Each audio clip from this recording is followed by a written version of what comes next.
So I'm here at Candouni restaurant on the backside of Oia.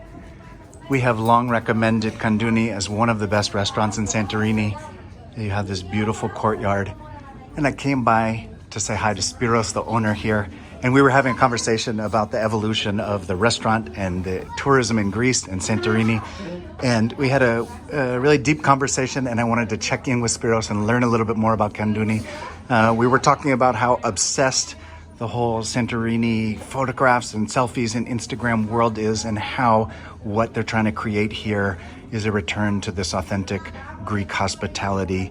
And really that not just the quality of the food, but the experience of the guests was not focused on taking pictures of your food and immediately saying, I've been here and I've done that, but having a more slow experience and really enjoying it. Spiros, it's so nice to be here with you. Hi, how are you? I'm great, thanks.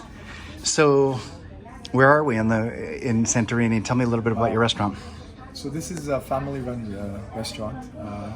My brother, the chef Panos, my mother, as we can call it, the chef or the sous chef, still around. This is a home environment. It's an 1847 house, transformed into a restaurant in the year 2000. So we've tried to keep everything as authentic as we can. So 22 years in business. 22 years in business in the back roads, started all alone. Candouni means a corner, so we're at the first corner entering here from the bottom road. And this is why it's called or named Candouni. And and nice. It's been around. Tell me a little bit about what we were talking about how you're trying to make this restaurant different than not high turnover, quality of the food, engaging with your guests, and tell me a little bit about that ethos and what you're trying to create here. Well, being here for 22 years, I mean, obviously we didn't have internet. It only came around in the year 2000 or 1998 or 99, and then FaceTimes and all that technology stuff started in the year 2002, 3, 4, and then boom, Instagram started in 12, 13, 14, where everything became massive. And being here for so many years, we just lost the connection with humans, with guests, and everybody has become a client and coming in with their needs and their wants, and not understanding that they're in another country, other rules, other regulations, and especially in a home environment, you want the people to feel that they're in a hospital area, in a way where they're guests and not just a number. It's not about money; it's just about an experience. And offering this courtyard, without having a sunset view and not using it, or having a rooftop and not using the rooftop, and making the people experience a dining experience where they can come and have home cooked food with no microwaves and not food made yesterday served today, and being able to cook it on the moment. It means we need time to give this service to these people, the guests, and needing more time means away from this followers and not seekers. People who are going to come and find and find this, and a lot of times, and I've realized in the last 3-4 years that if people want to find you, they'll find you. They don't have to follow anybody. But everybody, ear to ear, mouth to mouth, the word gets around. Yeah, Santorini is one of the most photographed places in the world, and there's this sense of I have to show I was there, to show the people in my community, and selfies everywhere and all these clogged places, and I really appreciate what it is that you're trying to create here. Tell me a little bit about the food. I know that you have live music. Tell me about sort of the ambiance and the cuisine. Well, the live music is to make people realize that Santorini is still part of Greece.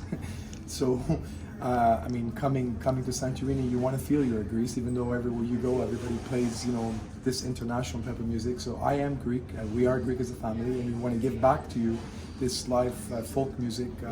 We have Mondays and Tuesdays, Thursdays and Fridays. It's not an everyday thing, because it's not to attract people, it's to give back to people who want to feel this experience. The food is home cooked food. I mean, it varies between food that we've been eating as children, my brother and I, that he has revamped with the help of my mom and my dad, and we're just trying to give you guys home cooked food with fresh broth, meaning everything that comes in here is a fish, shellfish, beef, lamb, and vegetable is broth. There's no sodium, no powders in any of our dishes. So for vegans or vegetarians, you're literally having a vegetarian food, because we're not using any powders or any type of manipulation in type of the food. So that's a plus, and people accept it and realize it because you need more time to eat, because we need more time to cook it for you. Yeah. Tell me about some of the, just a couple of the sort of signature dishes of what you offer here. Well, as a fresh fish, we have a dorado. The dorado dates back into my mother's grandmother's time, meaning that my mother was eating it as a child. I eat it as a child. My children eat it. The guests eat it. My brother had it thousands of times. It's a fish that's rubbed with sea salt, stuffed with sage and fine herbs. It's roasted, butterflied when it's done, and we clean it for you as much as we can. I mean, obviously we'll find some bones. Can't be perfect. Served with chicory, greens, and vegetables. The baked lamb comes from my father's side, which is a baked lamb wrapped in parchment paper. It's slow cooked for 2 hours in its own humidity. It's finished 5 to 10 minutes before we serve it to you. Baked potato stuffed with 3 mousse cheeses, which the cheeses are all pasteurized, they're the Greek. And with oh, I have to stop. No. Yeah. What's in there? You got it. You got it. Beetroot greens, that's where I stalled. The beetroot greens, which a lot of people don't even know the beets have greens anymore. Well, yes, we boil them and we eat them. I mean, without the green, there's no beet. And vegetables. Other than that, we have some pastas. We have a pork that's something that Alexander the Great has brought from the past, which is a sweet and sour dish, very famous, especially in the eastern area of the Mediterranean. Other than that, shrimp saganaki, the calamari, pickled octopus. Everybody grills and fries, but nobody pickles. The homestyle Greek potatoes are to die for. I mean, a lot of the vegan people from Santorini, they've come along here and they can't wait to have them. With the olive oil, obviously with the lemon, so it's the balance when you need to find. So we won't tell you the recipes, but they're here. And, you know, quite a lot of other stuff, I'm sure that. Great. What's the dog's name? That's Rocky. All right. Rocky. So, Spiros, it's great to be here with you. Your family has Candouni restaurant here on the backside of Oia for people interested in a slower, more authentic experience here in Santorini with some great food and ambiance where it's not about a quick turnover.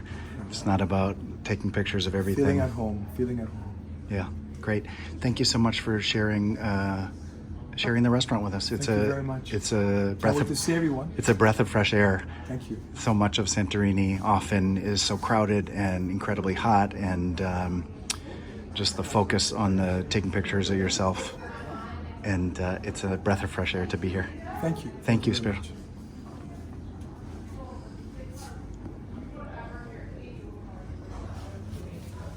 Hey, Rocky.